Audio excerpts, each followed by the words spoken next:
हाँ जी भी दोस्तों तुहानू दिखा रहे फैसलाबाद चैज़अप ठीक हो गया। सब तो पहले दी पार्किंग आ गई जी। पार्किंग अंदर गड्डियां खड़ियां ने देखो, बड़ा बेहतरीन माहौल है। थले सज्जा पार्किंग आ। हूँ असी वड़ के बाबा जी लिफ्ट दे विच सही हो गया। नाल मेरे यार बेली आ गए ने लिफ्ट जा रहे। असी तुहानू दिखाते अंदर की चीज़ है तो किदा दा माहौल है तो की वेख रहे अंदर। तो चेक करो नज़ारा, चेक करो बाबा जी का आन जाने का नज़ारा चेक करो है। पूड़ियाँ लगियां ने बेहतरीन आटो थले उत्ते जाने वास्ते। कैसा VIP माहौल है।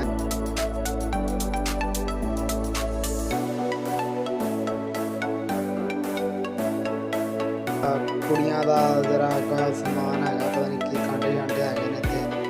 आ बटवे शटवे तो बड़ा माहौल है इतने।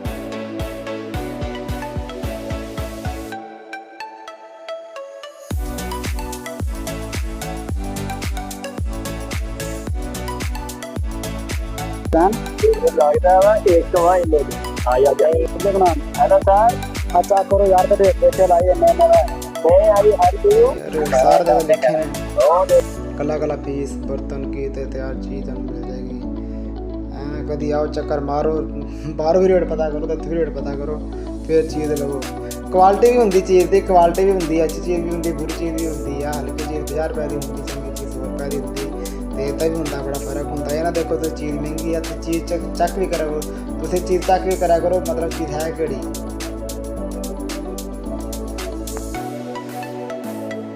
तो आ भाई कोने जरा भांडे वाला बैठा हुआ तो भांडे लाए रहे हैं बाबा जी यात्रा के बर्तन। अच्छा बाबा जी आ पैंट हैगी है चेज़अप की। चेज़अप का अपना ब्रांड है तो अपना लोगो लगाया 2000 की पैंट है।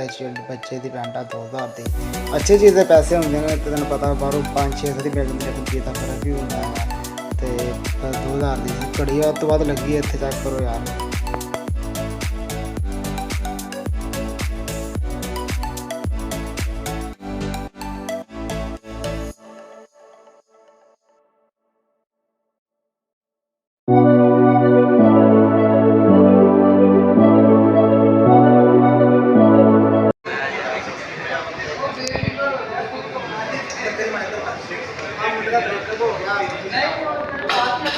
ਨਬੀਨਾ ਬੰਦਾ ਸੀਗਾ ਸਾਡੇ ਕੋਲ, ਇਹਦਾ ਬ੍ਰੇਕਅਪ ਹੋ ਗਿਆ, ਇਹਦੀ ਮਸ਼ਹੂਰ ਰੁੱਸ ਗਈ ਸੀਗੀ ਤੇ ਇਸ ਵਜ੍ਹਾ ਤੋਂ ਨਾ ਇਹ ਸਾਨੂੰ ਪੀਜ਼ਾ ਖਵਾ ਰਿਹਾ।